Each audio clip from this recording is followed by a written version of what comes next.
Ladies and gentlemen, boys and girls, it is week 12 of the 2025 fantasy football season.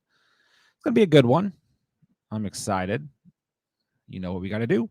Some fantasy Q&A. Start, sit, ads, drops. What's out there on the waiver wire still for last minute claims if you guys are dealing with injuries and other various issues that this season has brought to us on an up and down basis for sure. Trade questions, probably not. But if you guys do have dynasty questions, of course, I can help with that. But mainly, let's try and hone in on week 12, what matchups we got outside of Thursday Night Football, heading into Sunday's slate of games and one game on Monday this week as well. And any fantasy football questions that you guys have, let's get it going. Let's have some fun. Let's talk some fantasy football. I know it's been a minute since I have streamed, so I also do want to apologize for that. It's been a super busy season, and really trying to focus on managing my work-life balance this season because I did not do that last season. And I felt pretty awful last season, to be honest with you guys, but I felt great so far this year, and I definitely want to be streaming either Friday night or Saturday night or both for the remainder of the year as we start to inch closer to the fantasy playoffs and things start to really heat up here. So my bad, guys. I also got super sick in September and October. I actually had the flu, and I feel like you guys probably couldn't tell in the videos, but there have been 1 or 2 points this season where I was super sick. And I just really needed like the weekend to kind of recoup each week, which I don't really get the weekend, really needed, part of Friday and Saturday to recoup before we start hitting it hard every Sunday again. But appreciate you guys. It's been an awesome season so far. It's been a crazy season for sure. But I really appreciate you guys and the entire community and everything and continuing to support the channel. But like I said, Friday nights and or Saturday nights going to be trying to hop on here more, especially now that we are, I won't say in playoff season, but I feel like we are in playoff season to a degree as we're just a few weeks away from the fantasy playoffs. And this is typically when things start to kind of pick up again. I feel like each year is right after Thanksgiving. So, yeah, I'll be here for you guys. And of course, you can always ask any fantasy football questions on any of the YouTube videos in the comments sections.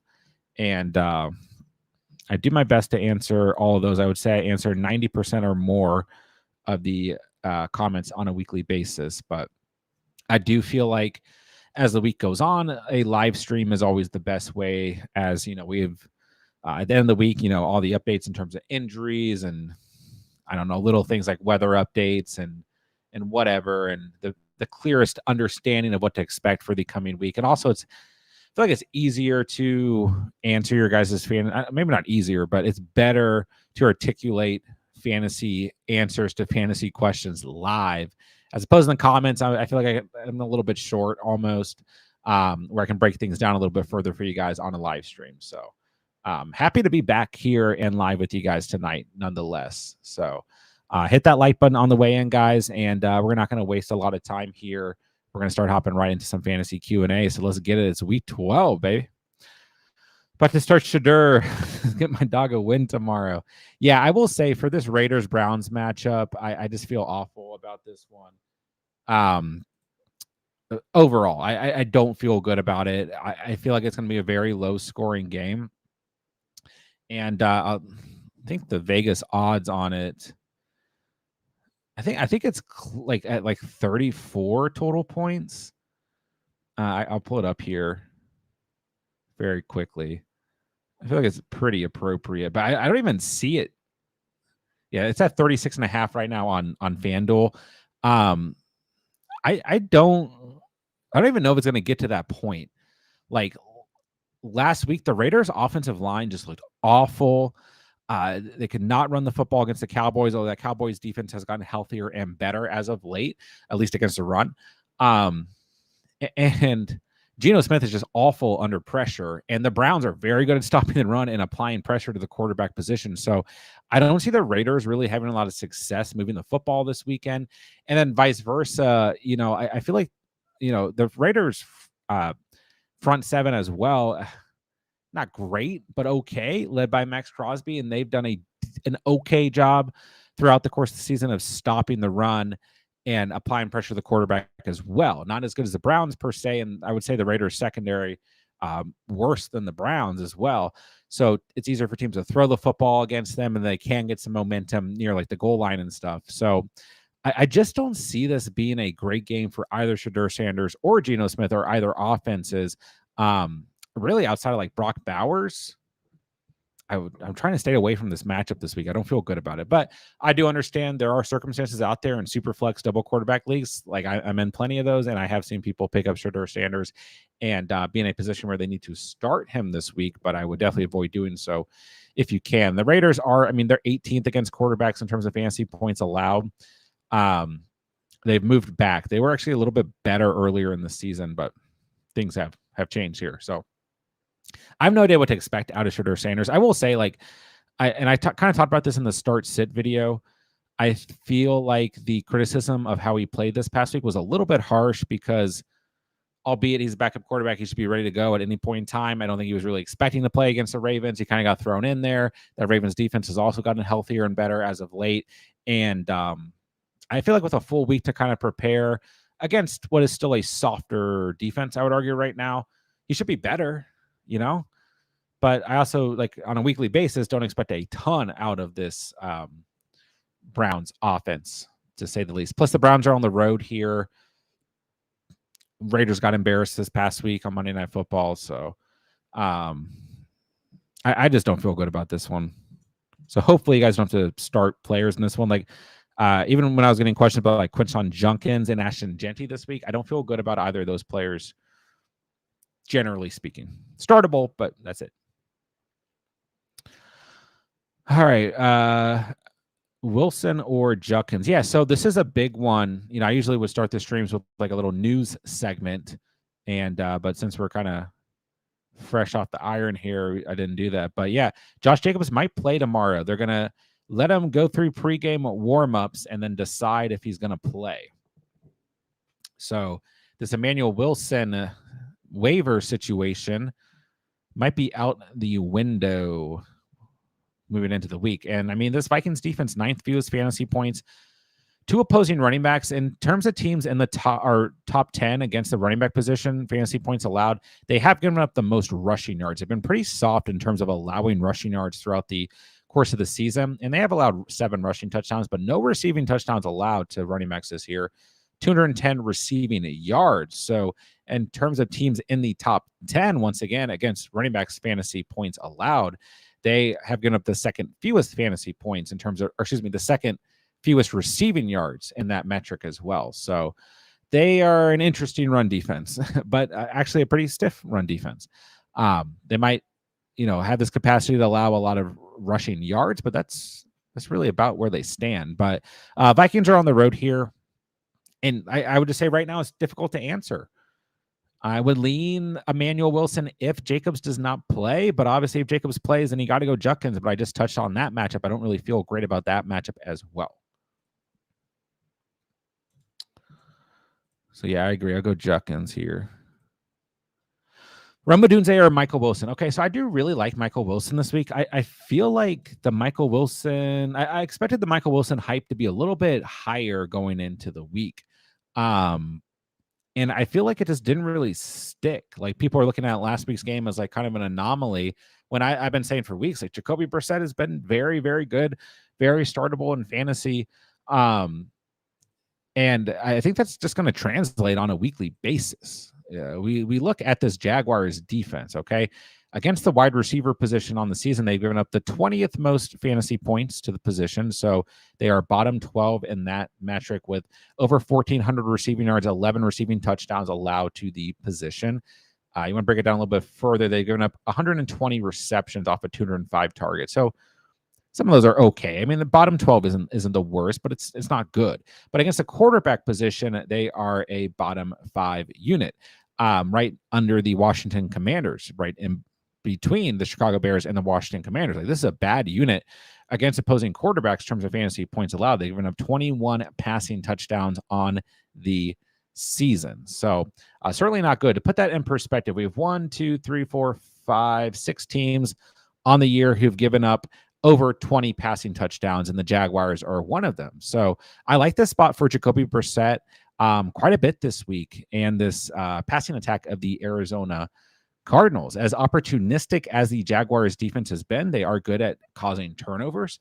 They're not good at the end of the day in terms of stopping the pass, and the Cardinals are at home in this matchup. So I do really like Michael Wilson this week. I think Greg Dortch is a viable flex option as well. I think Jacoby Brissett is a very startable quarterback in fantasy going into the weekend here. So with that being said, I mean, we look at it, Jacoby Brissett has literally had 19 or more fantasy points in every start and 2 passing touchdowns in every game. So I like Jacoby this week. So I like Rome Odunze here. I would go Rome Odunze. With all that being said, Rome Odunze is one of my players, in the nuclear video. I think he's in a great spot this week against the Pittsburgh Steelers here, the secondary, giving up the most fantasy points to opposing wide receivers, over 1,800 receiving yards allowed to wide receivers on the season. That is the most of any team. 152 receptions off of 238 targets. They've also given up the most receptions to the wide receiver position. They've only given up 9 receiving touchdowns, which is not great, but it's not bad when we look at teams in the bottom 10. Like the Raiders are under them, 13 receiving touchdowns allowed, then the Cowboys 17, the Commanders 13. Interesting enough, the Titans and the Bucks are the only other teams in the bottom 12 that have allowed under 10 receiving touchdowns. So it's not great, but it's interesting. They really get a lot of their bulk in terms of the fantasy points they're allowing off of receptions and receiving yardage totals. So I think Rome Odunze is safer. I still think he could have a really big week this week. I think you could argue Michael Wilson is maybe the upside play here.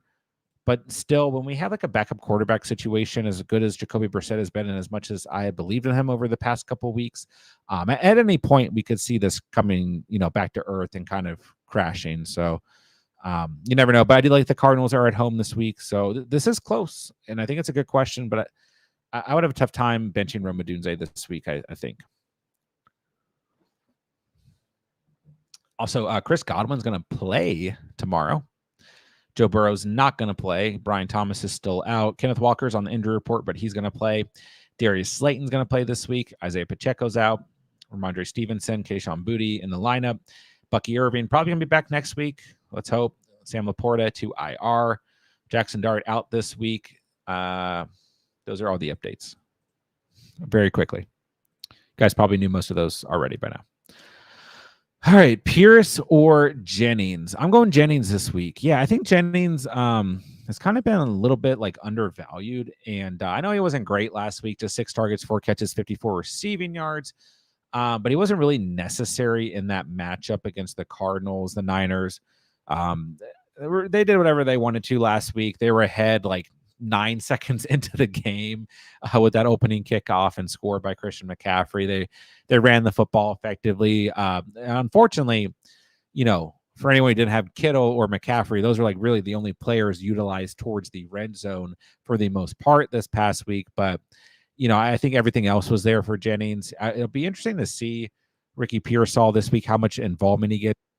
For 75% of snaps this past week, equal to the amount of snap share that Jennings got this past week. So I do think he will have involvement. And this Panthers defense is certainly nothing to sneeze at. They've given up the 5th fewest fantasy points to opposing wide receivers.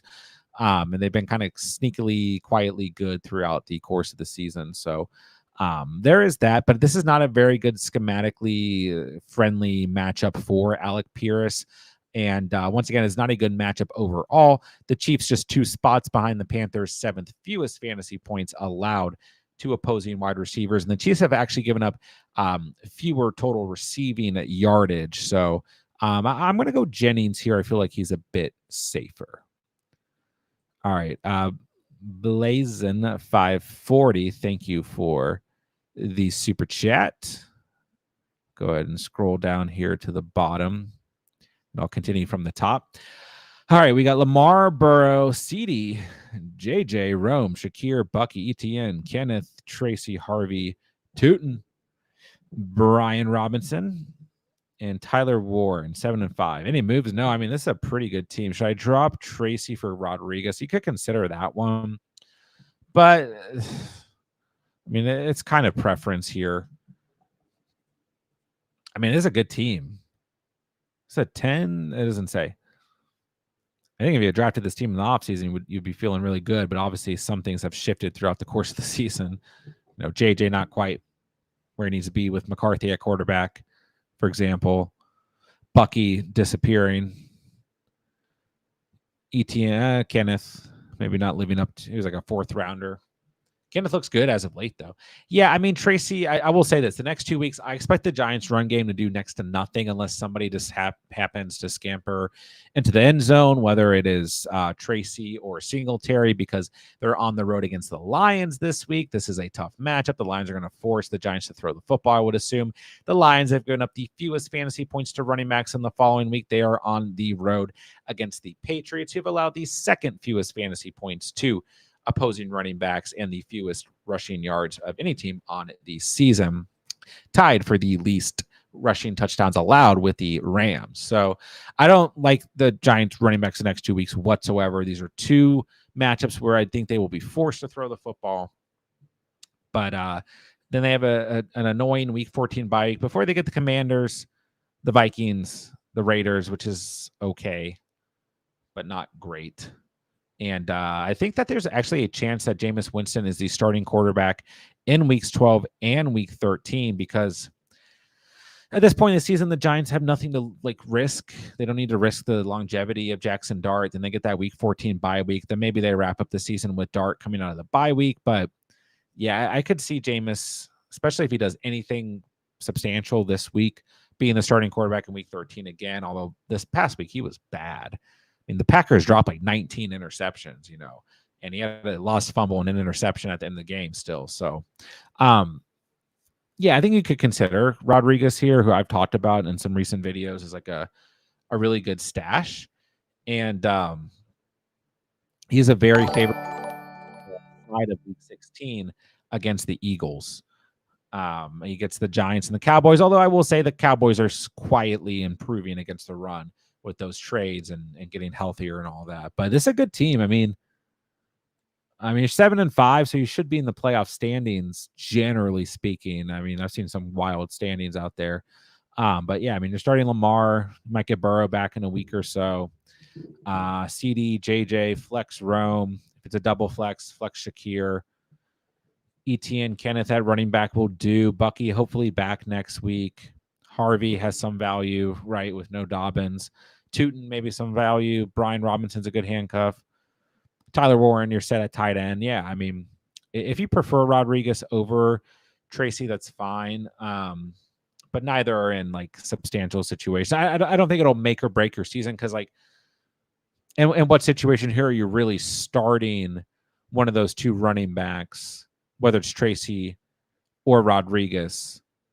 You'd have to be looking at injuries to Etienne and Kenneth and not having the availability of Harvey or Tootin, which bye weeks are about to be over following week 14. So I don't think it makes or breaks your season. Whoever you prefer.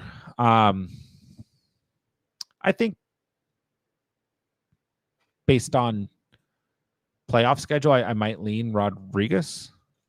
At least the other problem is Tracy's competing with Singletary, Rodriguez competing with McNichols and Bill. So I might lean Rodriguez. What do you guys think? It's pretty close there. I don't think it's going to make or break you.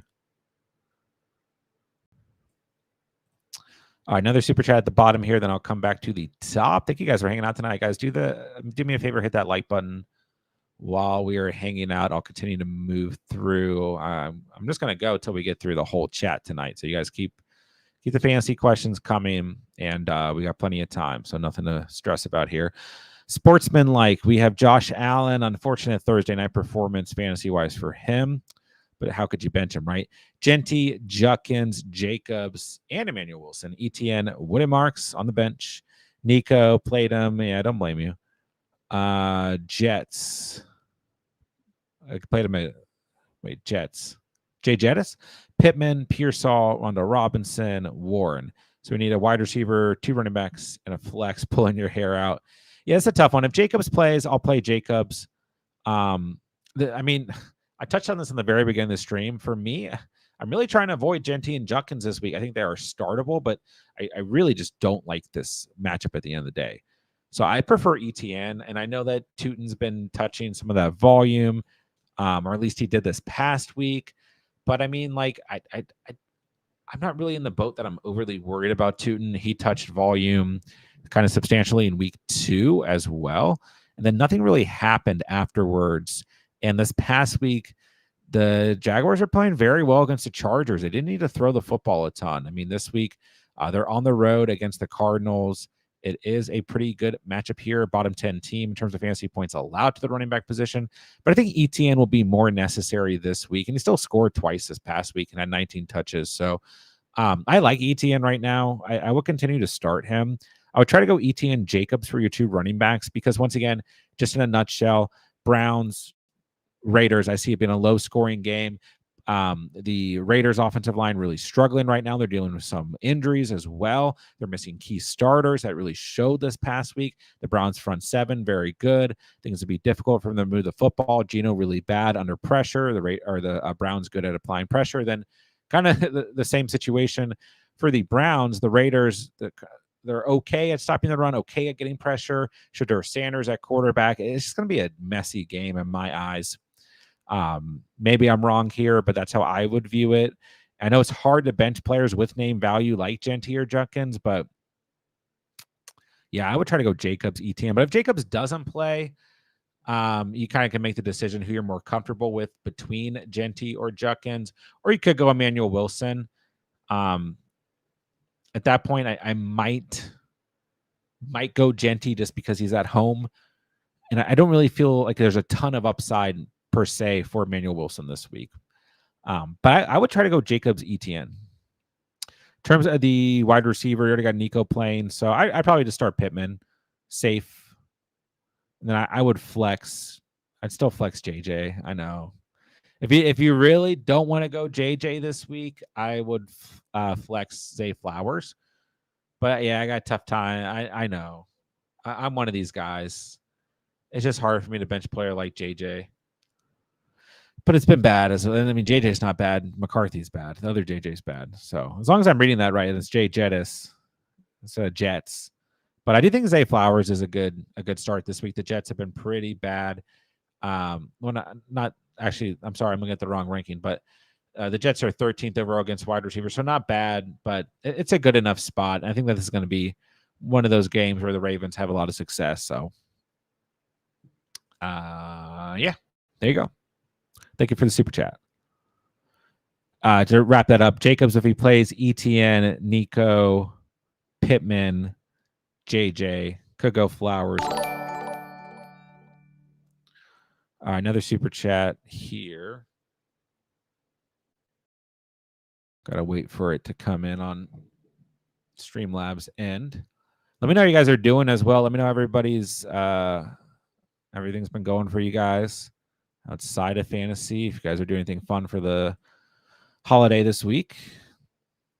All right, let's see what we got here. Start 2, Judkins, Swift, Pickens, or Kamara. Yeah. I really like Kamara this week, actually. Obviously talked about him in the nuclear video earlier in the week. This Falcons run defense is just bad. I mean, there's no other way of putting it. The 3rd most fantasy points to running backs. I think they've been like, maybe it was going into last week. In the previous 4 weeks, they'd given up the most fantasy points to running backs.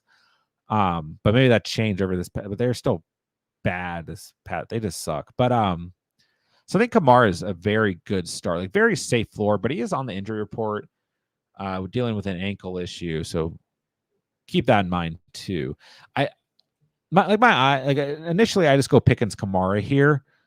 I think Swift is perfectly fine, but Pittsburgh has been good against the run, and their defense has been better as of late, like the past 2 or 3 weeks. So it is a tough matchup, but Swift always kind of has like a safe floor, gets enough usage. And so he's always a good start. And with Pickens, I was really high on Pickens last week. We talked a lot about George Pickens last week. Last week was just like a perfect matchup for Pickens. The way the Raiders, secondary plays, and like having CeeDee Lamb on the field too. I mean, it was just unfair.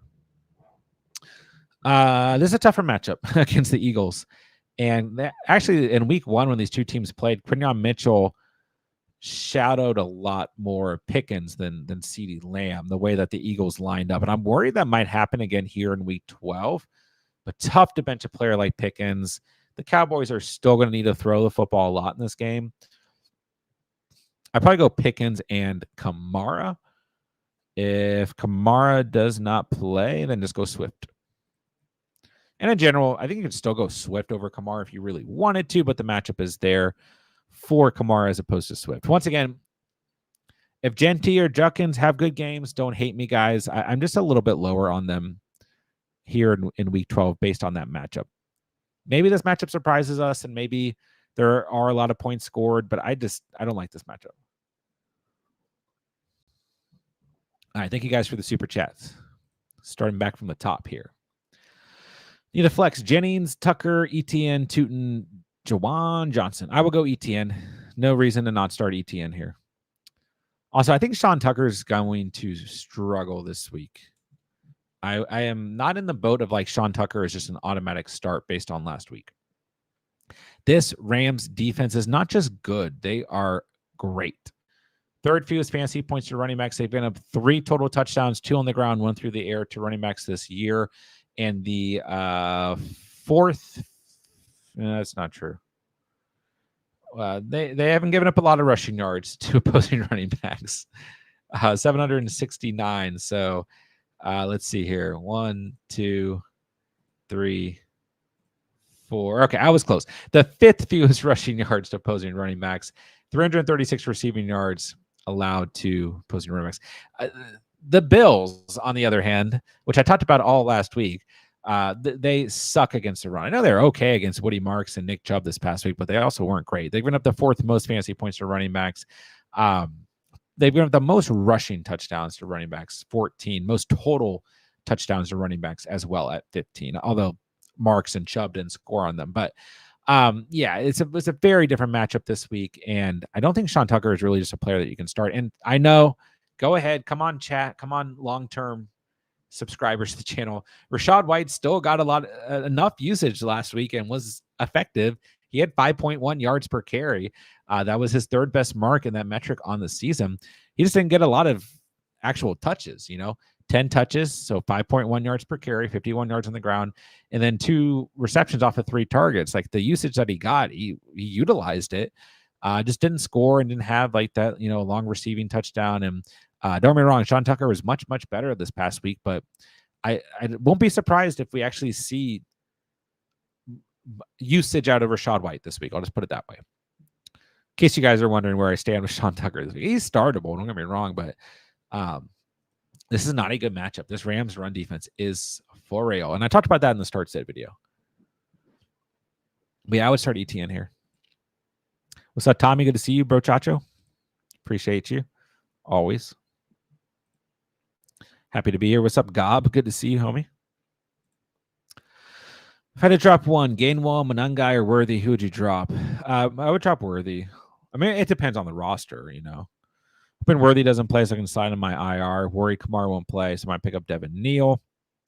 Yeah, I think Worthy is droppable at this point in the season. Like, we're at that point in the season. Like, if you have a player who you're just keeping name or based on name value, or because like you drafted him at a certain point in your draft, but you're never starting him, never have the confidence to start him, then I think it's okay to drop him. And I mean, I talked about this in the start set video this week too, like Hollywood Brown, Tyquan Thornton, Xavier Worthy, Juju Smith-Schuster, for crying out loud. Like, I mean, these guys can always show up, but Worthy specifically, I think, is the one that is easily the most rostered here out of the Chiefs wide receivers who aren't named Rashee Rice. And he's just not giving you the fantasy value since Rashee Rice has returned into the lineup outside of a little sprinkle of 10 fantasy points against the Washington Commanders, who suck. So, I mean, it kind of depends. Like, do you need this much running back depth? Do you need Gainwell and Monungai? Are you like, do you only have like 2 or 3 other viable wide receivers? And at that, in that circumstance, you do hold on to Worthy, but there are enough rosters out there where, yeah, it's at that point in the season. We got to identify who are my roster cloggers. And, if you need to win this week, then sometimes you got to make those tough cuts. Already secured the 1 seed, just starting Shadir for fun. Well, then I guess you're good. Yeah, okay. That might be the one circumstance where you can do that. Run team, see what's going on. I need your help. Considering Jacobs and Godwin playing, we got Jacobs, Hendy, Rico, Saquon, T-Mac, J-Mo. Who's Geo3 and Buka? Who's Geo3? I'm going to Google it. That did not work. It's got results for camera. I'm trying to think. Let me know in the chat if somebody has a quick answer. Godwin. It's got to be Godwin, right? Okay, yeah, because you have Godwin in the initial question. Okay. I'm not starting Godwin this week. No way. But you get some good players here. I mean, I could easily see a lot of these guys outscoring each other. I think you could bench. This might be the one week you could bench Jacobs. That's tough. I'm going to start Henderson. I'm actually slightly worried about Saquon Barkley this week. Like, I think the floor is probably there, but we got to remember Lane Johnson is not playing. He is hurt, and this Eagles running attack is substantially worse without Lane Johnson. And the Cowboys front seven has improved in the past 2 weeks. So I'm a little worried about Barkley having one of these games where we look back and we're like, man, I wish I didn't start Barkley. But he had 10 fantasy points in week 11, 13 in week 10. I could also see that area happening. I could also see Barkley scoring and having a good game. He hasn't scored since week 8 of the season. Let's start with wide receivers. I'll go T-Mac. I really like him this week. I'll start Emeka Egbuka. Man, I really like J-Mo this week too. Yeah, this one's tough. This one's tough all around. I mean, I think you can kind of break it down to matchup here. I'm in on Henderson this week still, so maybe ask yourself that question. I'm not worried about Ramondre Stevenson. I know some people like Henderson a bit less this week, but I'm starting Hendo if I have him. And yeah, Rico Dowdle's got to be a great start. This Niners defense is not good.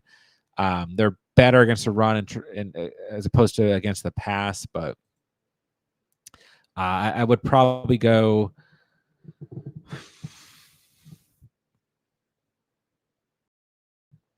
This one's tough. He's got a lot of really good names here, a lot of tough players to bench. I'll probably go Henderson and Saquon.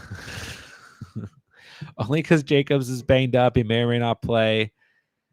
Rico versus Saquon's really, really close. T-Mac, Buka.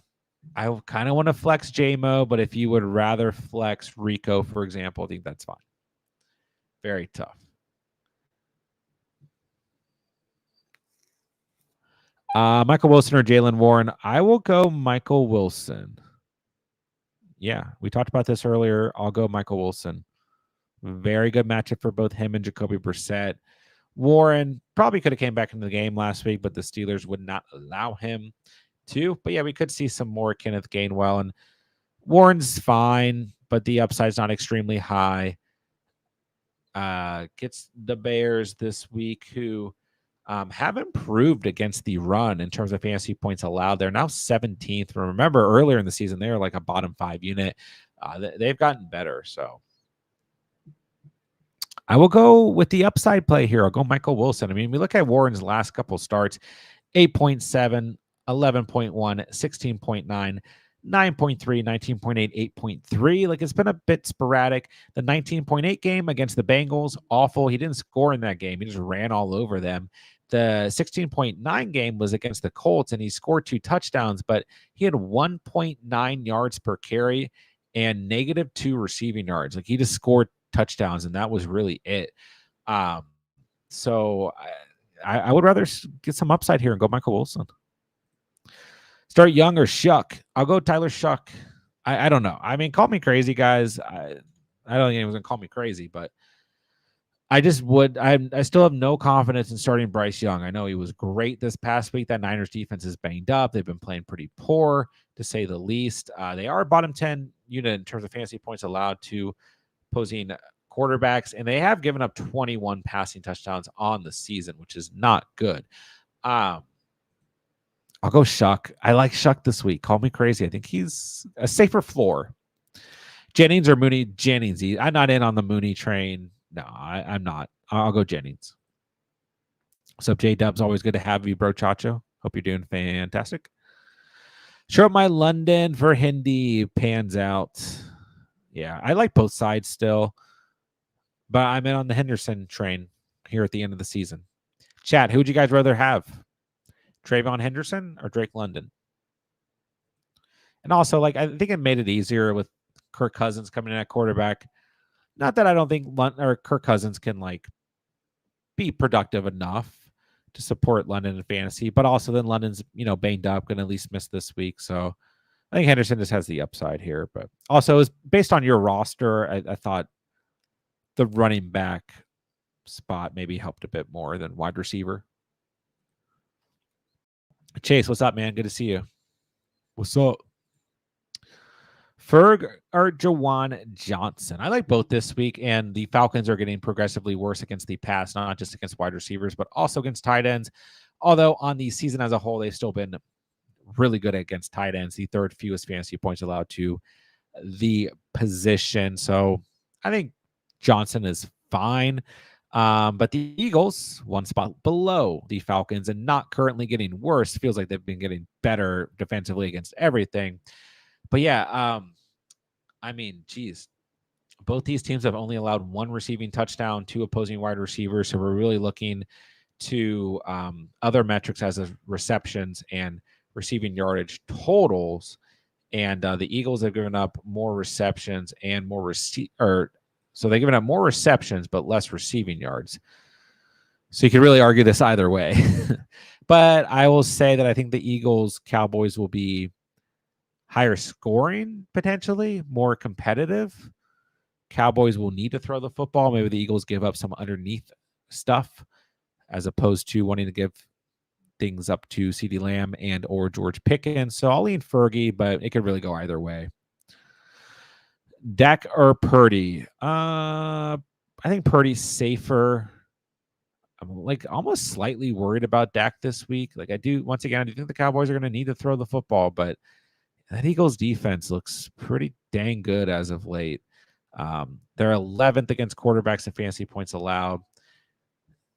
I think Dak is fine, but I think Bryce Young is, or excuse me, not Bryce Young. He was still up on the screen from talking about him a minute ago. I think Brock Purdy is a very safe play this week.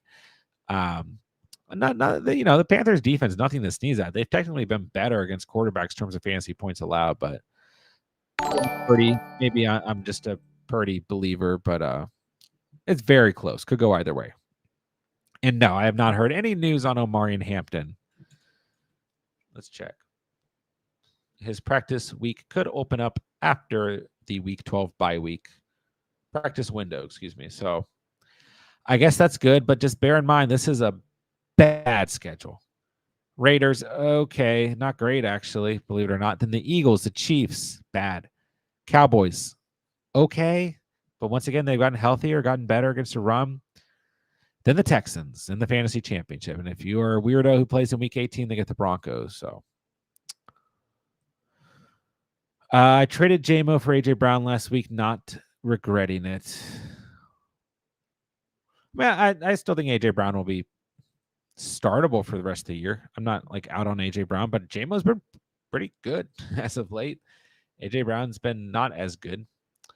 But I do think AJ Brown's gonna have a good week 12. I'm surprised he hasn't come up tonight. I like both the Devonta Smith and AJ Brown this week, and they got another good matchup in week 13 against the Bears before a tough matchup on the road against the Chargers secondary. Good matchup week 15 against the Raiders. Great matchup against Commanders week 16, and week 17 it is a tough matchup against the Bills, but we got to expect that's going to be a competitive game with points. I'm okay with AJ Brown here, but J-Mo's been pretty good. Feels weird to start the Browns to run over the Raiders, but at the same time, I'm hoping Bowers goes off. I think Bowers, yeah, I mean, Bowers is beyond playoff material, yeah. Bowers, once again, I talked about that matchup at the very beginning of the stream. Bowers startable no matter what. Need a QB this week. Danny Dimes, Bryce Young, or Purdy. He's on waivers, but I have to wait till Monday to get him. I mean, on here this week alone, I do like Brock Purdy the best out of these options. I'm a bit worried about Daniel Jones in general here. I mean, the last 2 games, 4 interceptions, 6 fumbles, 3 lost fumbles. Now coming out of the bye week, right? They have Kansas City on the road in Arrowhead. The Texans, look at what the Texans just did to Josh Allen. On the road against the Jaguars, a very sneaky good defense. The Jaguars are rough fantasy-wise against quarterbacks, but that front 7 is good. Let's keep track here. The Chiefs, 10th fewest fantasy points allowed to quarterbacks. The Texans, the fewest. The Jags, they're bad against the pass, but they're on the road, and that feels like a weird divisional game. Then they're on the road against Seattle, 16th against quarterbacks, but we know that's a good defense. Then they get the Niners. That's fine, but also Robert Saleh is still a great defensive coordinator. Then they have the Jags at home. Then they finish week 18. If you are weirdo, plays in week 18, but just also to paint the picture here, on the road against the Texans. I literally think there's a world where the Colts really crash down back to earth here to wrap up the season. I mean, they have a fantastic offense. That defense is really good on paper still. But this schedule is I think if you're a Colts fan, you got to be really concerned because they play the Texans twice and they play the Jaguars twice. And if you look at the standings, this division is still for the taking if you're the Jaguars or the Texans. So bringing it back to fantasy in general, I'm just a little worried about Danny Dimes. 16.5 fantasy points in week 10, 17 in week 9, even with the turnovers, found a way to get it done. And I think he can still do that.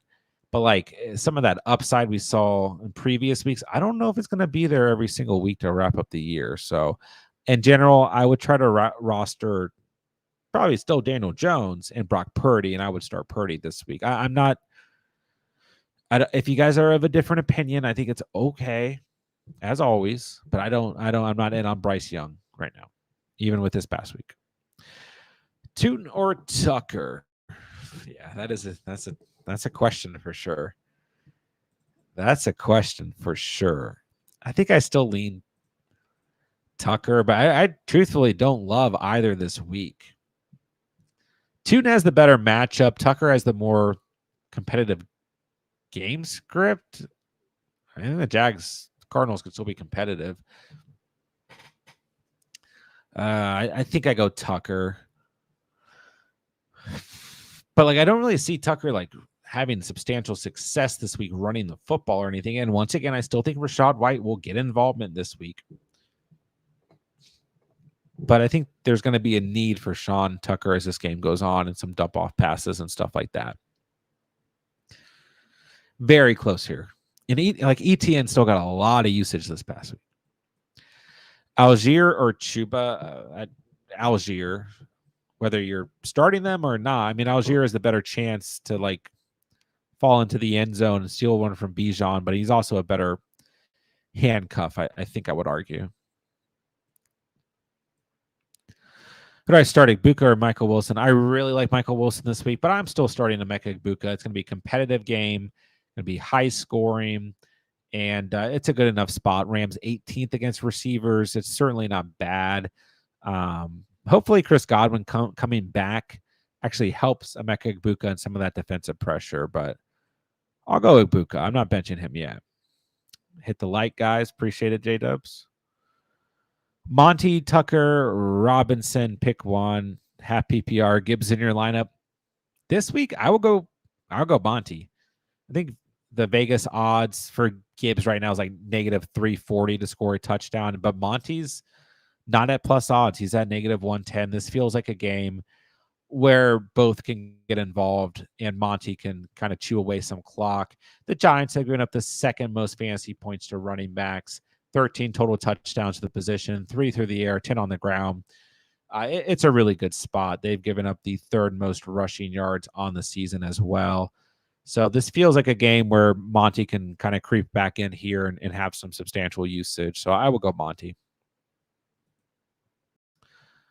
Would you trade a Dunze for Higgins? You could. These are like almost two players who I think are almost like pretty similar. Higgins has been a bit more consistent as of late. The Bengals are going to be in a really interesting spot here to wrap up the season. Like, do you guys actually think Joe Burrow's coming back? I mean, that's really the way it's looking. I don't even know how like confident I am in Burrow and in fantasy right now, which might be controversial to say. We have a really weird sample size. Like he had 8 fantasy points in week 1 against the Jags, and played 30% of the snaps in week 2 and got hurt and only had 7 fantasy points, but he was on pace for a decent game. Nothing to really go off this year. So we can only look to the past, and obviously Burrows is great and was QB3 last year. So I don't know. They're going to get the Ravens, the Bills, the Ravens, the Dolphins, the Cardinals in the return of Burrow. And I don't know off the top of my head what the situation is there in terms of how competitive we can expect them to be. Let's see. I mean, they're on the bubble. They're 3-7. But here's the problem with the Bengals. If they lose this week, they go to a 1% chance of making the playoffs. So I think they absolutely have to win out, which is technically a thing that can happen. If they win this week, they improve to a 2% chance to make the playoffs. And I don't think they're going to win this week against the Patriots, albeit the Bengals are at home. So I just don't know how competitive those games down the stretch are going to be. Still like Higgins quite a bit, but the Bears on the other side are at the top of their division. And they're going to stay competitive as the season goes on here. And I guess with the Bengals trailing back real quick is like, if we get to that point, like, why are we really risking Joe Burrow? Although maybe Burrow wants to play.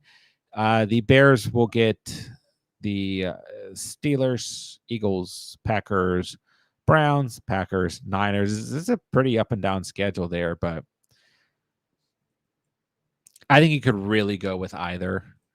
I also don't really love Higgins this week against Christian Gonzalez with no Chase on the field due to his spitting actions. This one's close. Very close.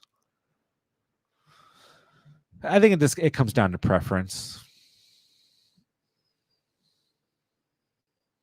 I mean, these are two players in like a very similar tier as well. But yeah, I do think some of these games down the road will be a little bit more competitive for Dunze, or maybe more substantial. And I just don't think the Bengals are really going to have a true shot to make the playoffs, because you already have the Ravens on the outside looking in as well at 5-5, 2 games ahead.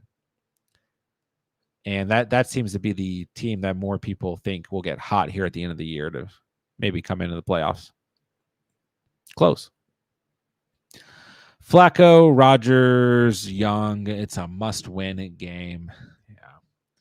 I'm just not feeling great about Flacco this week. He did not look great this past week, but I'll go Flacco. I mean, the Patriots defense has still given up 19 passing touchdowns on the season. It's a good defense, but they're much better against the run than they are against the pass. The Bengals are at least at home. And I think this will be a game script where the Bengals need to throw the football. So I'll go Flacco. Do we have an update on Rodgers? Is he going to play? He's still questionable. Loveland, Theo, Jawan Johnson. I would rank these guys Jawan Johnson, Theo Johnson, Colston Loveland. I talked a lot about Loveland after that Cincinnati performance, and I was like, guys, I think he's going to be maybe an option, but not ever going to do what he did against the Bengals in week 9 again. And so far, he's at 9.5 fantasy points and 7 fantasy points. And Cole Kmet is back and healthy and actually outsnapped Colston Loveland this past week. So I don't really think he needs to be rostered, especially if you have other options like Theo Johnson or Jawan Johnson. I will say if Jackson Dart returns, he could end up being more valuable than Jawan Johnson, though. In Dynasty, for a team that is rebuilding, are we okay trading Jacobs for a first? Yes.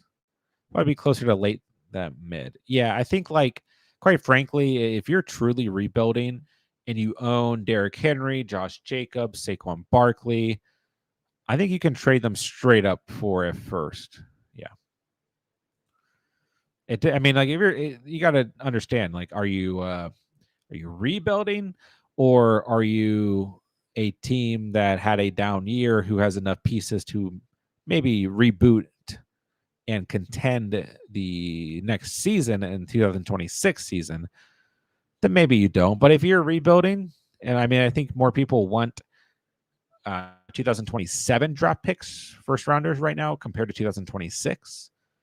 Although I think that narrative might be a bit overblown. I don't disagree that the 2027 class looks better than the 2026 class, but like, some people made arguments that this past year's rookie draft class was not valuable, and like those mid to late round picks weren't valuable. And then now we see guys like Emeka Egbuka and Judkins, to a degree, depending on when you did your rookie draft, and Travion Henderson, who have had a lot of value. Tyler Warren, so I think that it's fine. And I've also seen Kyron Williams in that mix, but I don't agree with that narrative. I think Kyron is not in that pool of players. And then some people don't have Barkley in that mix, but there are a lot of people who say you should capitalize on trading Barkley now if you're rebuilding, and a first rounder straight up is enough. But yeah, I think Derrick Henry, Jacobs, definitely in that mix of players who you could trade straight up if you're rebuilding for a singular pick next year. Slayton or Pearsall? I kind of want to risk it with Pearsall. I think Slayton's okay. I just think Pearsall's more upside. So I would say floor, Slayton, Pearsall, upside. Jameis did not look good throwing the football this past week. Big Lou, we need 2 flexes: Robinson, Tucker, Fannin, Johnson, White, Mason. I think I'd just go with Robinson based on volume, and then I would probably just throw Jawan Johnson out there. Mason only had 6 touches this past week. Rachaad White, it's a bad matchup. Fannin, I haven't like been in on Fannin in a long period of weeks, and the only times we were based on matchup. Like, it just has not been consistent, and I would not want to start him this week with Shedeur at quarterback and what I see being a low scoring game. So, and like Sean Tucker, sure, maybe, but once again, it's just a bad matchup for these Bucs running backs this week. So you could risk one of the Bucs running backs here, maybe over Johnson, but I think generally I go Robinson and Johnson.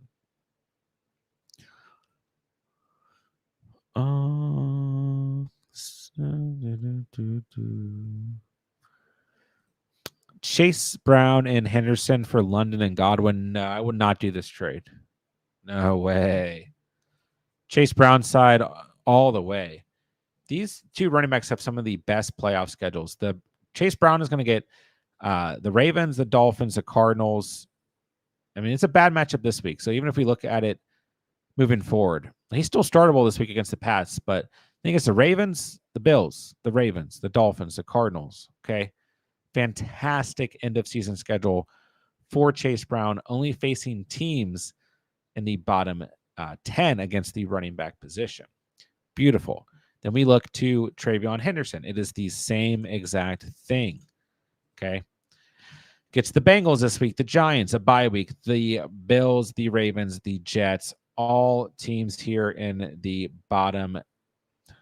The Jets have moved up a few spots, but outside of the Jets, all teams in the bottom 10, and the Jets are now 19th against the position, but the Jets still suck. Okay. So, no, I would easily take Chase Brown and Hendo here. You answered this in one of your videos earlier in the comments, but I ask again, Tucker, Brees, or Judkins as my RB2. RB1 is CMC, still leaning Tucker. Rams defense scares me. Yeah, so this is interesting because in the comments I went Tucker, but I've kind of been talking down on him throughout the stream. But I really just want you guys to be conscious because I think there's a lot of people just looking at last week, like they're in on Tucker, but it's just a really, really, really tough matchup. But I also have concerns about Brees Hall this week. Then I also have concerns about Judkins. So I kind of just went with the hot hand there, so to speak. But yeah, I mean, this Ravens run defense has been improving. They've only given up 952 rushing yards to opposing running backs. If we look at teams in the bottom 10 against the running backs in terms of fantasy points allowed, they are the second best in that metric, only behind the Buccaneers. And they have been getting healthier, playing better, but they are also coincidentally going into the matchup this week dealing with some injuries at the same time. So we'll kind of see how that shakes out. But I think Brees Hall is, of course, startable. All these guys are startable. But like you look at Brees Hall this past week, like 8.4 fantasy points, had 14 touches, 2 targets, 2 catches. Like I don't know. Like we got Tyrod Taylor, quarterback. Like what really is this Jets offense? Like no Garrett Wilson, John Mechie and AD Mitchell are playing wide receiver. Like I just don't really. It feels like one of these games where the Ravens are just going to show up. This game is in Baltimore. I feel like it's going to be a big Derrick Henry game. I just don't feel great about Brees Hall this week. He's always startable. Like he gets the Falcons next week. I'd feel a lot better about Brees Hall against the Falcons than the Ravens right now. Then Judkins. I talked a lot about Judkins this week. I have a lot of concerns about this Browns offense this week on the road against the Raiders, and I just don't like that overall game script for either team. So at least Sean Tucker is in the matchup that I'm still anticipating, like points and upside and all of that. So yeah, I guess I lean Tucker here, but the Rams defense also scares me. So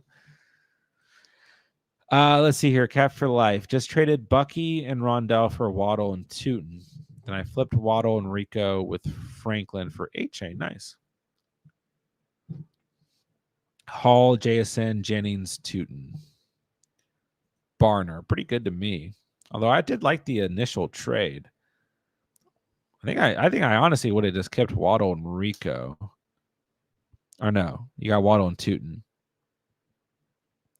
So you still, I mean, you got A-Chain. Yeah, it's not a bad trade. I just don't know if Tootin is per se a startable player yet. We'll find out this week, I suppose. Let's see here. Who would you start? Robinson, Myers, or Judy? I'd probably start Myers. No BTJ. I think he's going to see the bulk of the volume in that passing attack this week. Cardinals are a weird team against wide receivers. They've been pretty up and down. They've had injuries. They've been okay. Some weeks have been bad other weeks.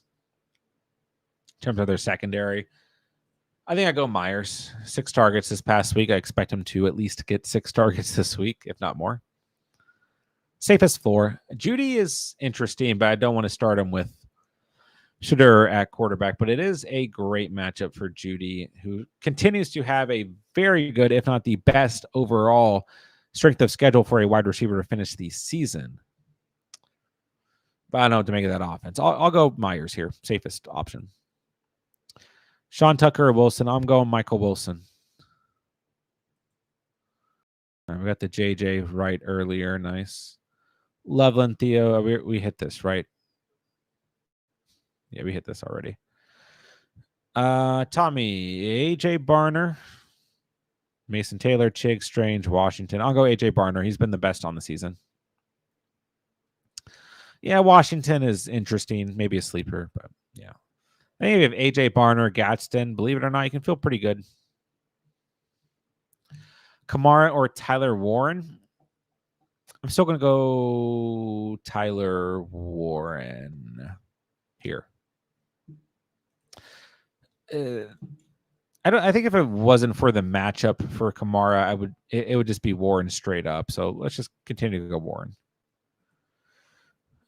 We buy homes near you. Rice, Higgins, Hendo, Igbuka, Diggs. Yeah, I'll go Rice, Hendo, and Igbuka. I do think Diggs will have a good week, though.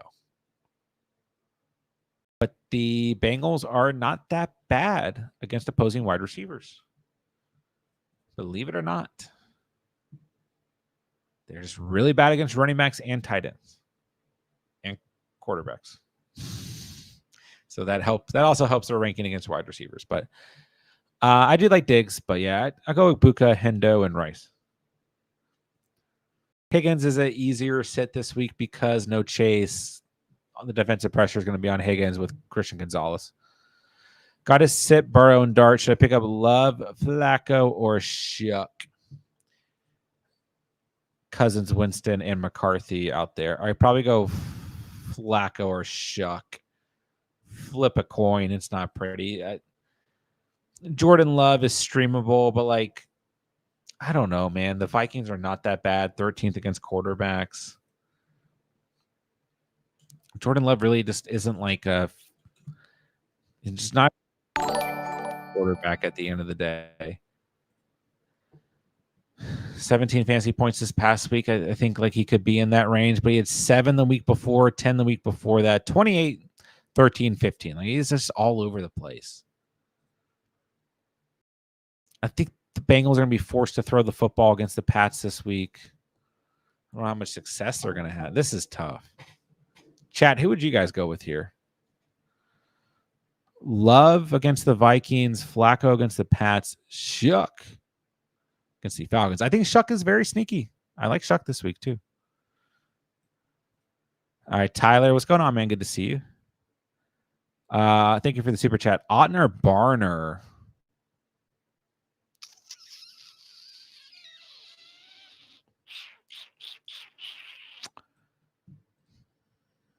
I think I want to go Otten.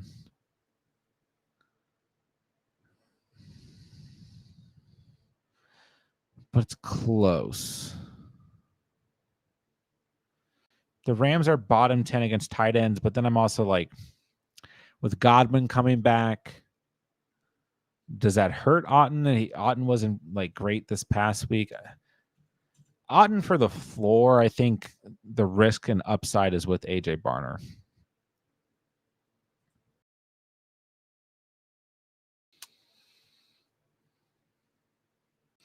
You know, going back to this question, I might go Shuck. I think Tyler Shuck is like a solid 17, 18 fantasy points and could surprise you. Sorry if I didn't really answer your question here, Tyler. Yeah, this one, it could, I mean, of course, it could go either way. Tennessee is okay against tight ends, quietly pretty good, only 3 receiving touchdowns. We did see really good usage out of AJ Barner this past week, though. I think Otten might be necessary in this matchup. I think the Bucs are going to need to throw the football a lot. So I still think the floor is with Otten. The upside is with Barner, but more risk.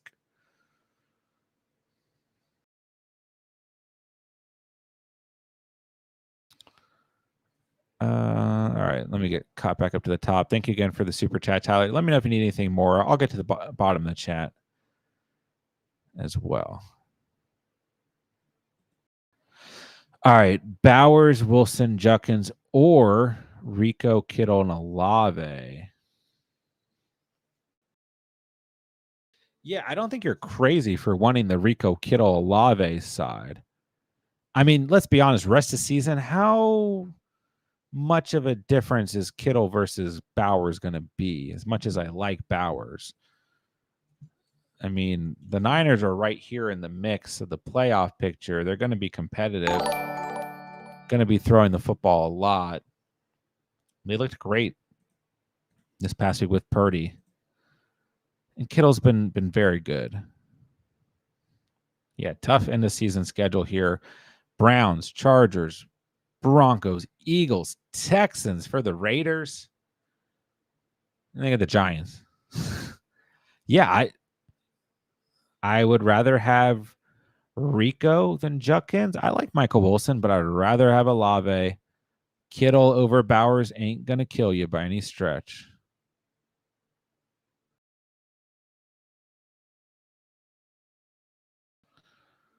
I don't think you're crazy at all. Blazing 540. What is the 540 for, by the way? That's my area code, so I'm just asking. Do I start Tootin with confidence? I would not start him with confidence. Worried Tootin takes, start ETN with confidence. I'm sorry. Worried Tootin overtakes the backfield. He looks solid before the ankle injury. Recent shoulder issue. Yeah, but I think all that's fair. And like, sure, this split could really go like in any direction. I'm not going to act like I know exactly how it's going to go, but ETN has been getting a lot of very solid usage as of late. He's had 16 or more carries in 3 straight games. And like, I mean, he had 27 touches in week 9. He had 18 touches in week 10 and 19 touches this past week, 3 touchdowns in that stretch. So we got to remember, this was like the whole thesis going into the season with the Jaguars running backs, like Liam Cohen with the Bucks.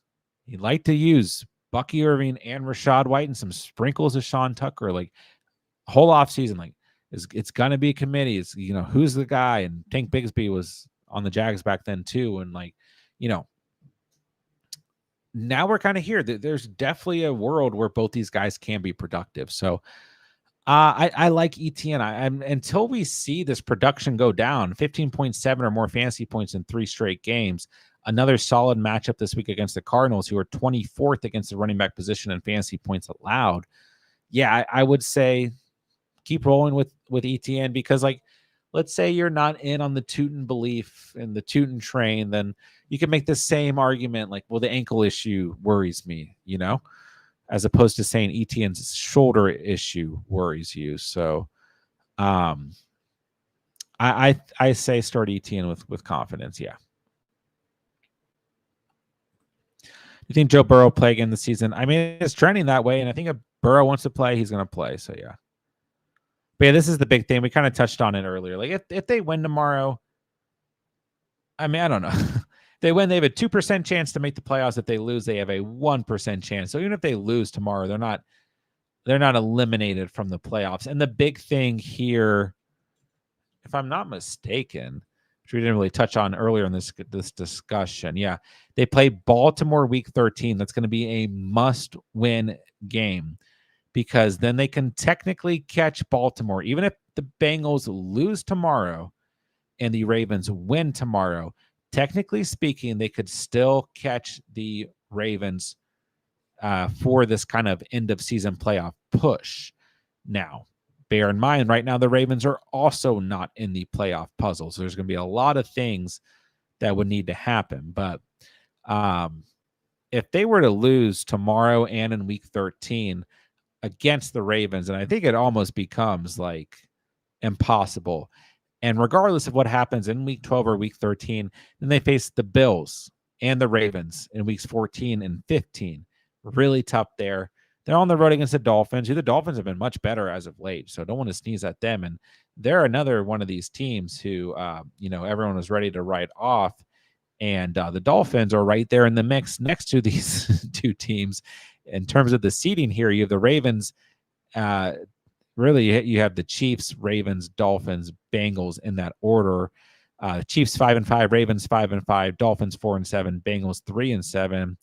And then you also got the Texans at 6-5 right above them. So like the Dolphins are another team that can sneak in here, technically speaking. And they get the Cardinals, who are hanging out in kind of the same position over in the NFC at 3-7. So I think he's gonna play probably in that week 13 matchup against the Ravens, no matter what happens this week. Now that I think about it. Rolling, I do think Shuck is interesting. All right, let me see. Get caught up here. We got your question, Chris. Hopefully we're tuned in for that. Was offered Kittle for Rico and declined. Depends on the roster, but I don't think it's a bad decision either way. Pittman, Judkins, or Healthy Jacobs? Probably Pittman. I think Pittman's just like a safe option this week. I think that the Colts are going to need to throw the football in this matchup. This is a big game for both teams involved. It is a tough matchup, technically speaking, but I think Pittman has a very safe floor. You could go Jacobs if he plays. That's fine too. I don't prefer Judkins here. Andre Yoshivas or Jennings? Probably Jennings. I know a lot of people want to go out here and roll with Yoshi, and I mean I think it's okay. It's an okay start, maybe, but this is still a good Patriots defense, and like a lot of Yoshivas, I've pronounced his name like 7 different ways in like the last minute, but a lot of his fantasy relevancy in recent memory came from the fact that Joe Burrow would target him in the red zone. If you actually look in 2023, he had 2 games where he scored a touchdown. That was technically 3. 2 during the fantasy season. 7.3 or less fantasy points in those matchups. Each of his targets in those games, or each target that he had in both those games, 1 target in each game was a touchdown. He played in week 18. He had 2 receiving touchdowns against the Cleveland Browns, 20 fantasy points, but nobody cares about week 18. Then we go to last year. Every game that he had double-digit fantasy points in were because he scored a touchdown or more. And once again, we're looking at 2 receptions, 5 receptions, 1 reception, 3 receptions, 3 receptions. Very little usage, but directly tied to the fact that Joe Burrow specifically would target Yoshi in the end zone. I don't know if Joe Flacco is going to do that. He's very risky this week. And you do look to this year. He scored a touchdown in week 9, had 18 fantasy points. So I guess there's that to go off of. He did have 13.2 fantasy points against the Lions in week 5. That is his first ever game where he did not score a touchdown but had double-digit fantasy points. So we'll see. I like Jennings. I feel like he's safer. Would you consider playing, finally, a defensive question? Would you consider playing the Niners defense over Denver? Yes. Yeah, for sure. I mean, I did put out a video Friday that was about, defenses to stash and play throughout the fantasy playoffs, which I'll probably make another one of those videos because so much changes for defensive streamers week to week. But the Broncos play the Packers, the Jaguars, the Chiefs. The Broncos defense is good enough that you can start them on any given week, but they haven't been as elite this year compared to last year. But they're still the defense 3 in fantasy.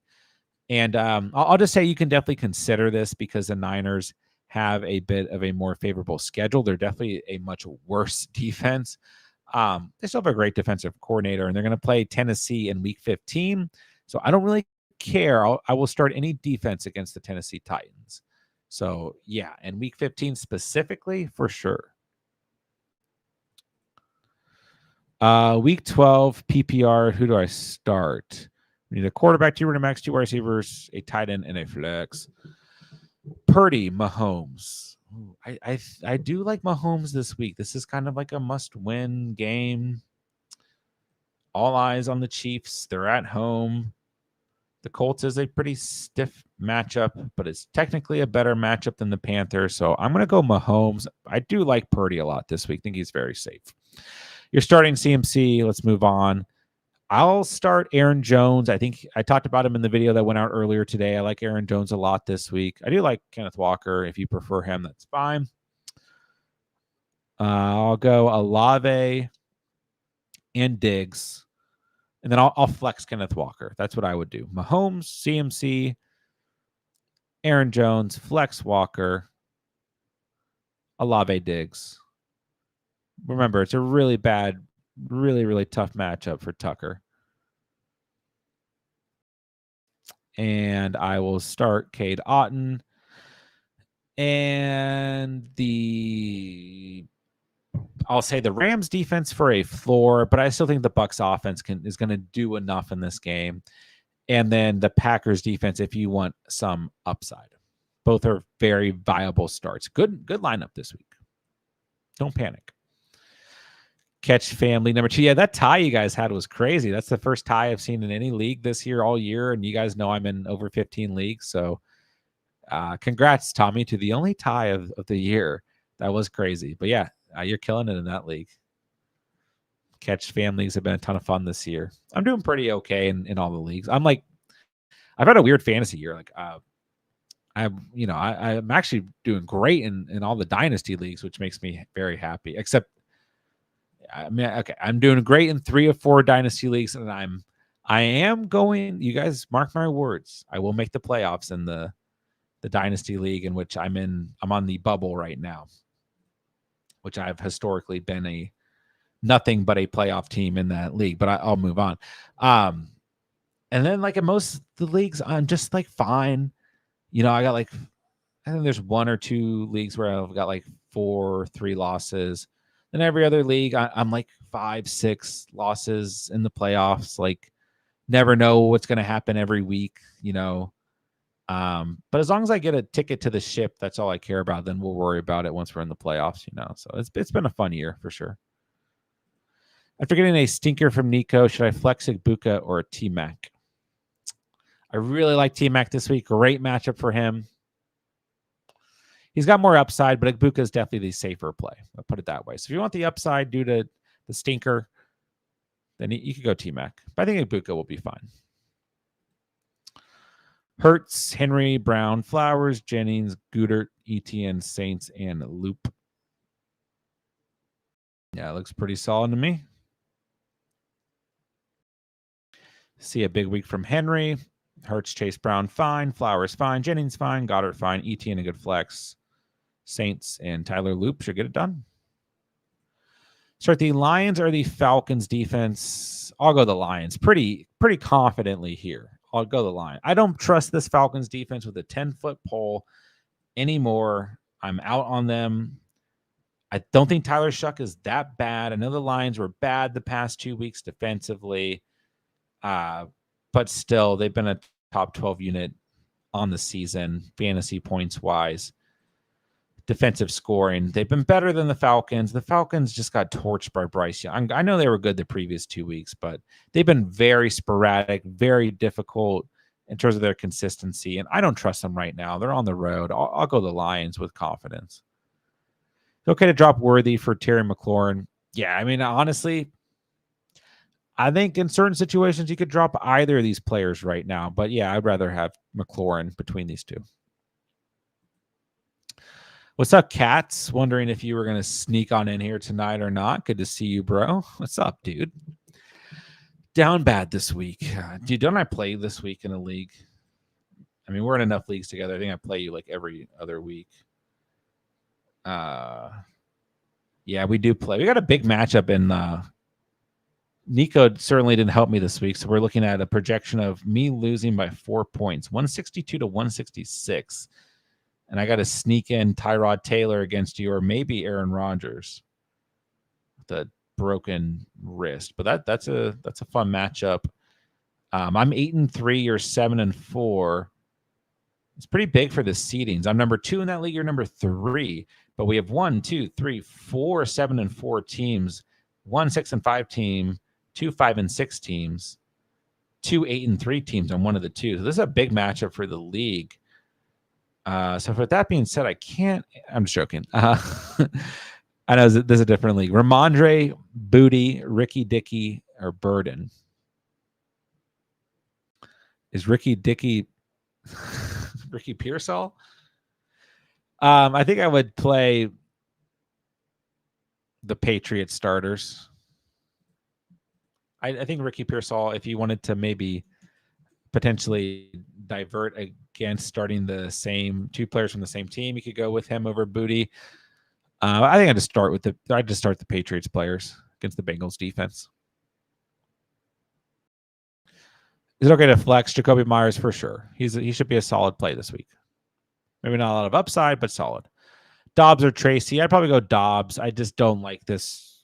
I mean, once again, we talked about it earlier in the stream. The Giants face the two best teams the next 2 weeks against opposing running backs, and the Lions and the Patriots. Winston at quarterback. Just no thank you. I'll go Dobbs. Not a great matchup for Dobbs particularly, but I'll still go Dobbs. Monangai or Tootin. I'll go Tootin. It's a tougher matchup for Monangai. Who are the Lions against? Oh. I was like, what is Yardis? You're talking to someone in the chat. Sorry. Need 2.5 PPR. Pearsall, McMillan, Michael Wilson, Godwin. I'll go McMillan and Michael Wilson with confidence. Great matchups. Michael Wilson, T-Mac, or Higgins. Need 2. Give me Michael Wilson and T-Mac. I'll bench Higgins against Christian Gonzalez. If you want to go Higgins here, I still think you could. The upside lies with Wilson and T-Mac. Purdy or the brisket. Purdy for a floor. The brisket for upside. Sean Tucker or Tootin the flex. Need a win. I'll lean Tootin just purely based on matchup. This Rams defense is nothing to sneeze at. Please don't hate me if Tucker has a good week.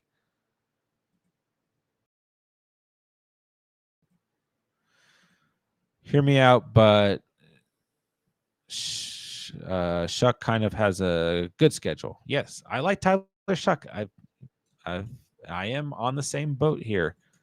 I'm in a super flex league where I have Jalen Hurts. I had Burrow, but somebody dropped Nix, so I'm quietly going to pick up Nix, who's still out there on waivers, hopefully tomorrow. I'm actually going to drop Joe Burrow. And because I only drafted Hurts and Burrow, who's been riding my IR spot, we can only roster 3 quarterbacks in this league. I've just been rotating.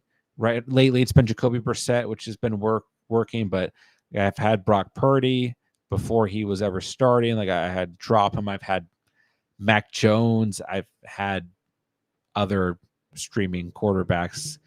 But Tyler Shuck was on my roster, and I felt pretty good about that. But then actually that's right. I had dropped Burrow, picked him back up with the news that he's going to play sooner rather than later.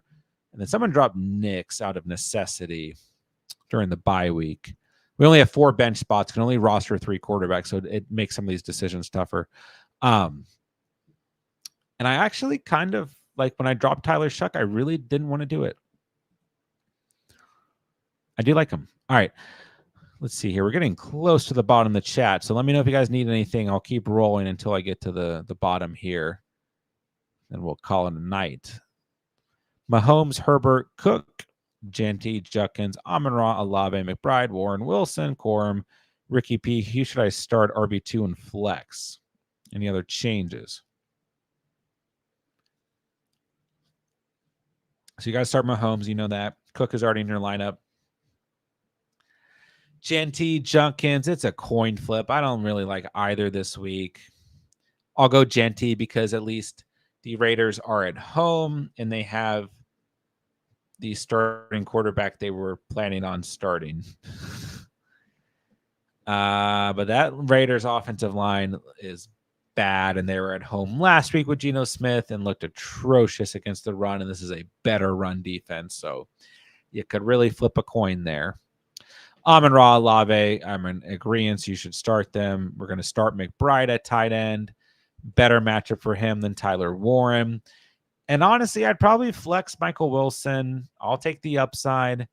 But if you wanted to flex Tyler Warren, I wouldn't hate it.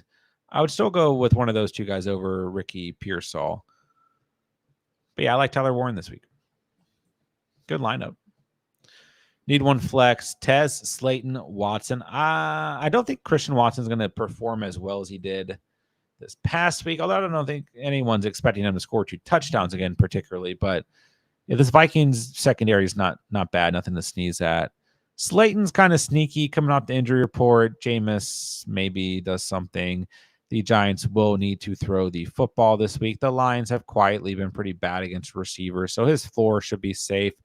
Watson has a bit more upside, but a lot of risk. We still haven't seen a lot of like high ceiling games out of Watson on the season per se.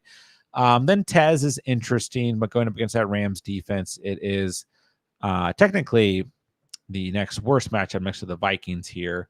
But we know the Bucs are going to need to throw this past week. But yeah, Tez hasn't really been that guy we thought maybe he could be on a week-to-week basis. Plus, Chris Godwin's coming back this week. Tez is an interesting play. He might be riskier than Watson, but he's kind of like a similar play to Watson. I'd probably take the upside with Tez or Watson as opposed to just taking the floor with Slayton. I might go Tez just based on matchup. It might depend on the rest of your roster. Sorry if I didn't really answer that. That is a tough one. Could really see that going any direction.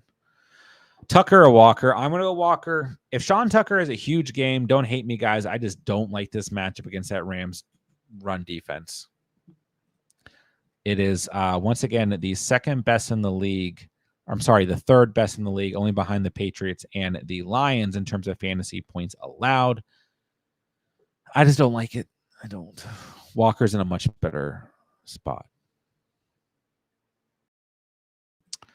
Myers, Mooney, DK, Worthy, half PPR. I'll go Jacoby Myers. Should see the best volume. I know Mooney is maybe a play. I know maybe I'm too stiff on this Falcons offense outside of Bijan this week, but the Saints defense has been quietly pretty good. We don't know. I'm not like saying Kirk Cousins is going to be awful, but we just don't know what to expect out of Captain Kirko this week. And yeah, I don't know. I think I just go Myers. He feels like the safest play here. I'm a tough spot. I have Pittman and Pierce in my team. I would start Pittman. He's still seen the best volume out of any wide receiver on this team. I know Pierce has been balling out, but like Josh Downs is still going to get volume. Tyler Warren is still getting volume at the tight end position. JT will get volume at the running back position in terms of just purely the passing game here. But Pittman has still been the best wide receiver on a week-to-week basis to start. Just go Pittman. Daniel Jones, should I pick up Darnold or Brissett? Who would you drop for them? Spears or Algier? I would drop Spears because he's part of the Titans offense, and I would pick up Jacoby. I do think Sam Darnold's going to have a good week, though. I think he's going to bounce back here against that Titans defense, which is technically not too bad against opposing. Oh, they've moved back. I take that back. They're 20th, bottom 12 against quarterbacks. But I don't know. They've only given up 15 passing touchdowns, which is the best in that range. They're like okay. They're not good against the pass, but they're okay at getting pressure on the quarterback. I do think he'll bounce back, but Jacoby Brissett just feels like this literally one of the safest starts in fantasy. And we broke down that matchup a little bit earlier in the stream. It's a good matchup. I will go Brisket. Just imagine if I told you in August we'd be having the discussion of should I start Daniel Jones, Jacoby Brissett, or Sam Darnold this week? What's up, GT Sport? Emmanuel Wilson, Michael Wilson, or Dunze. We had a Michael Wilson or a Dunze earlier in the stream, if I'm not mistaken. It's very close.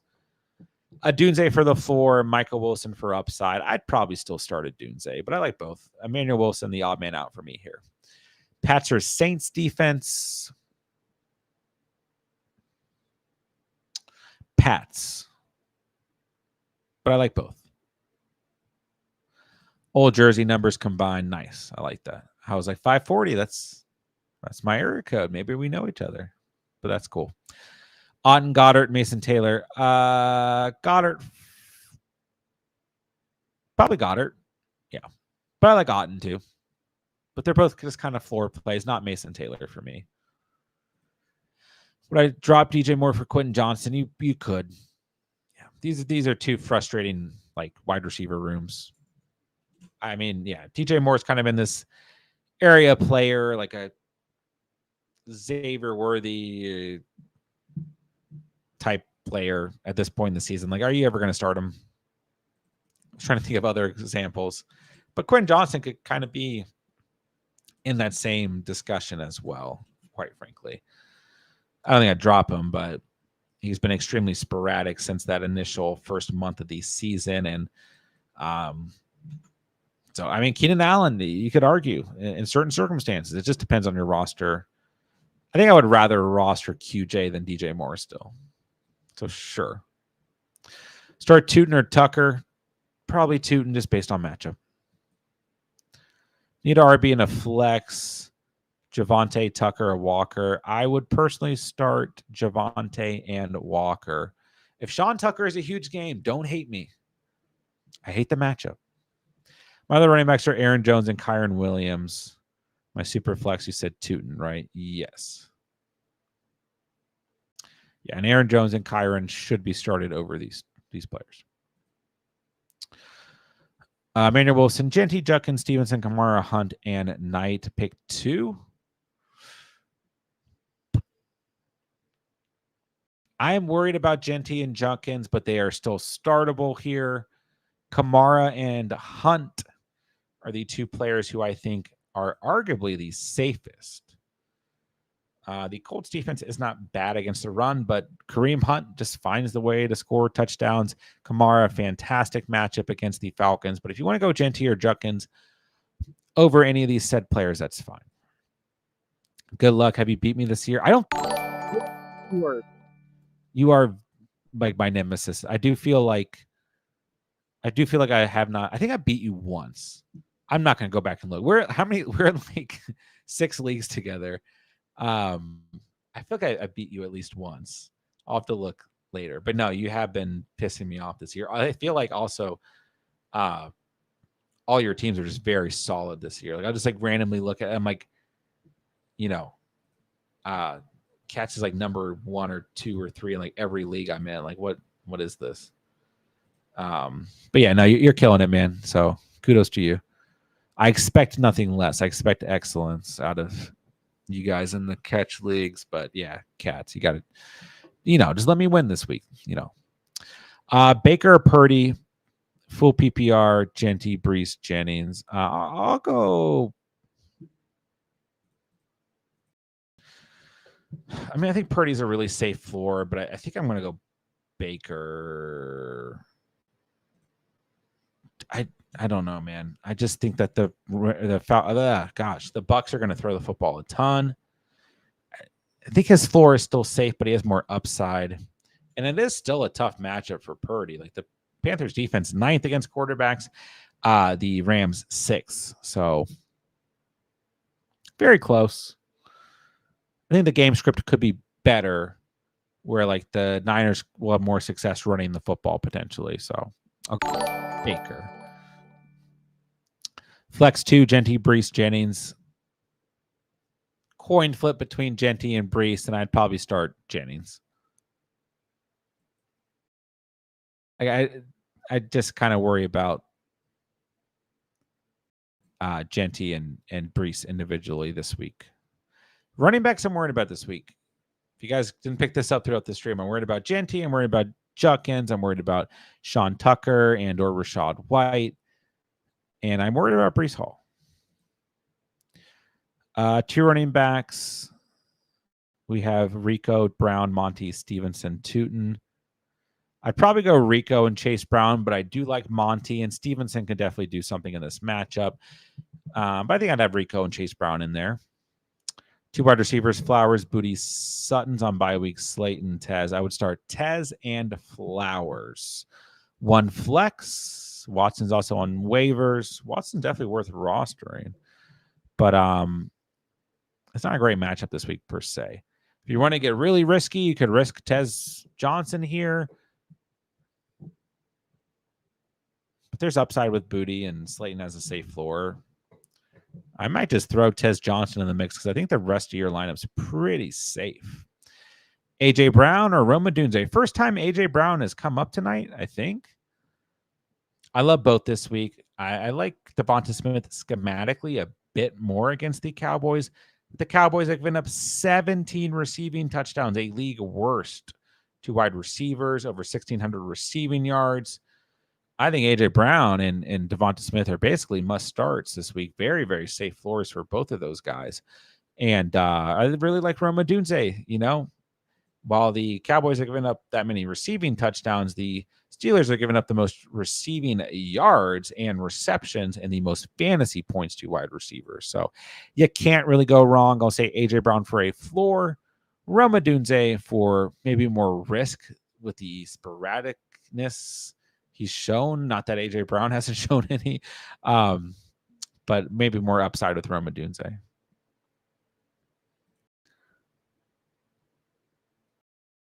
Oh, did I get another super chat?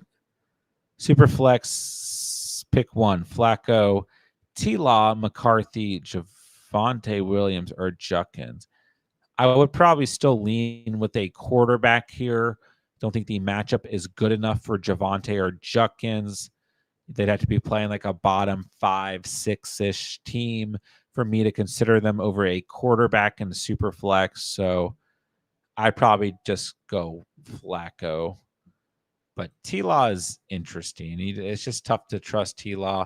The Cardinals, quietly, 7th fewest fantasy points to quarterbacks. Yeah, I mean, at the same time here, Jags are on the road. I think I just go Flacco. He's at home. He's going to need to throw the football. Patriots defense tough, but the game script should benefit the passing game. Jags defense or Pats? I will go with the Pats. What's up, Albert? Good to see you. What's up, dude? Full PPR, AJ Brown or I just hit that one. Sorry, got it a second time. Ravens defense or the Raiders? I like both a lot this week, but I will go the Raiders. Just too much upside here. Ravens should be very solid at home against Tyrod Taylor and the Jets. If you want to go with them, that's fine. I don't blame you at all. But I don't know. I'm just kind of in on the Raiders-Browns matchup being a very defensive matchup, and the Raiders defense actually showing up this week against Shedeur Sanders and company. So I like both. Can't really go wrong. Henry or Andrews? I'm still going to go Andrews. Safer floor, but if you wanted the upside, you could go Henry. He's just been so sporadic. The Patriots are throwing the football to so many different targets. It doesn't really benefit him. But yeah, he is playing the Bengals, and this defense is awful against tight ends. Most fantasy points on the season allowed to tight ends. 21.9 fantasy points allowed to tight ends. That's 4.5 fantasy points per game allowed more than the next worst team, which is the Jaguars. The only team allowing over 20 fantasy points per game to opposing tight ends. 12 receiving touchdowns allowed to tight ends. That's 5 more touchdowns than the next worst team. The Jaguars, Dolphins, and Niners have all given up 7 receiving touchdowns. And the Jets, they suck, in other words. If you want to go Henry, I don't blame you, but Andrews feels much safer.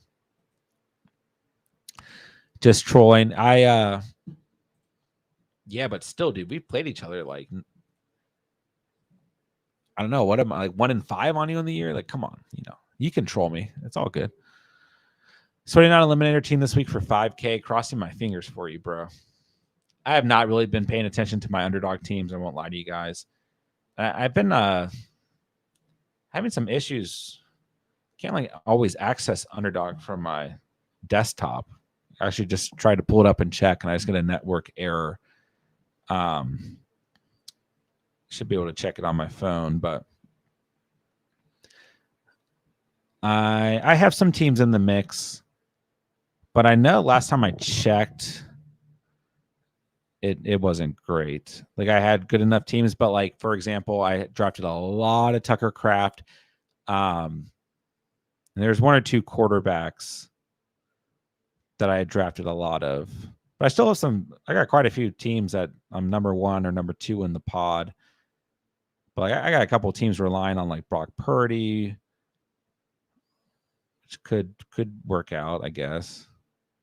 Here's an example of a team number 1 in the pod. Purdy, C-Mac, Cook, Dowdle. I did drop a lot of Dowdle this year. Monty, JSN. I drafted a lot of JSN this year. Drake London, Emeka Egbuka, Troy Franklin, other okay teams. Yeah, I drafted a lot of Sam Laporta too. Like this is a team that looks really good, even with just Purdy. It's Purdy and Penix at quarterbacks. But then like C-Mac Cook, Dowdle, Monty, good, JSN, London, Igbuka, Troy Franklin, Calvin Austin, Matthew Golden, Chris Godwin, like whatever. But then like I'm screwed because Sam Laporta, Dalton Kincaid, like I don't know. This week I'm gonna get 0 points at tight end, like So I don't know. I have a lot of teams where I drafted a lot of Rico Dowdle this year. So I drafted a lot of JSN. Like those are two of my most, and I drafted a lot of Tucker Kraft. So earlier in the season I was feeling really good. And now it's gonna just kind of come down to like I don't really feel like it's worth checking until like week 15 is here, but I'll definitely keep you guys posted. Is it crazy to decline Nico for Pickens straight up? Feel like the name value is there, but Pickens seems to be producing. Yeah, I would just keep Pickens. And I like Nico a lot. I think, it was a tough matchup this past week. The Bills have been really good against opposing wide receivers. Or maybe not really good. Good enough. 16th against the position. So, and like we still are going to get, Davis Mills has been admirable at quarterback, but we're still getting inconsistent quarterback play there. Pickens is a wide receiver 2 in half PPR, the wide receiver 4 in full PPR, and the Cowboys need to throw the football every game a ton, although the defense is improving. But also the Cowboys are one of these teams like right there on the outside looking in. They are sitting at 4, 5, and 1. Panthers are 6-5. The Lions are 6-4. Those are the 3 teams on the bubble. That tie kind of holding the Cowboys in. Just imagine if that was a win, they would be 5-5 right next to the Panthers. So, yeah, Panthers are kind of sneaky here, right? But the 3 teams in the wild card spots are the Hawks, Packers, and Niners. So, plenty of room here for the Cowboys still to squeeze on in. And you got the Vikings, Cardinals, Falcons. Those are the teams trending downward on the bubble. So yeah, I'd rather have Pickens. Call me crazy, but I like Nico still. Something Nico is fine, but Texans are going to play defense probably first and foremost and go from there. All right, boys and girls, at the bottom of the chat. So thank you guys for a great stream tonight. Once again, it was good to get on here and answer some fantasy questions. I'll be getting back on Friday nights and or Saturday nights moving forward as we move into playoff season for the fantasy year. But great stream tonight. Thank you guys so much for the fantasy questions. Thank you guys for allowing me to answer your guys' fantasy questions. And as always, thank you guys for just hanging out and talking, chatting, hanging out for a bit. And we surpassed 11,000 subscribers due to tonight's stream. So thank you guys so much for that. But an awesome season, and we're just going to continue to churn out as much fantasy content as we can and the best quality fantasy content that we can here on the channel. So don't forget to check out today's video that went out just a few hours ago. I will put that at the bottom of the chat for you guys. Just 5 stats that you guys need to know going into week 12 of the fantasy season. If you guys have any further fantasy questions, drop your fantasy questions on any of the YouTube videos for the week in the comment section. I'll answer as many as I can before kickoff tomorrow. So appreciate you guys. I guess I won't talk to you guys outside of the comment section until Thanksgiving is over. So happy Thanksgiving to all you guys. Hope you guys have a great holiday, and I'll be back on soon. And of course, certainly the best of luck to everybody out there in week 12 of the fantasy season. Have a good night, cats. Good luck to everybody this week, except for cats playing me in Dynasty here in week 12 of the season. But great stream tonight. Really good to get back on here and talk to you guys and hang out and answer some fantasy questions. So I'll be back at it at some point next weekend, and we'll continue just to roll with our normal video schedule. So make sure you guys are checking out all the content as it comes out as well. So with that, I'll say thank you guys so much for watching and or listening. And remember, you saw it here on The Catch, and peace.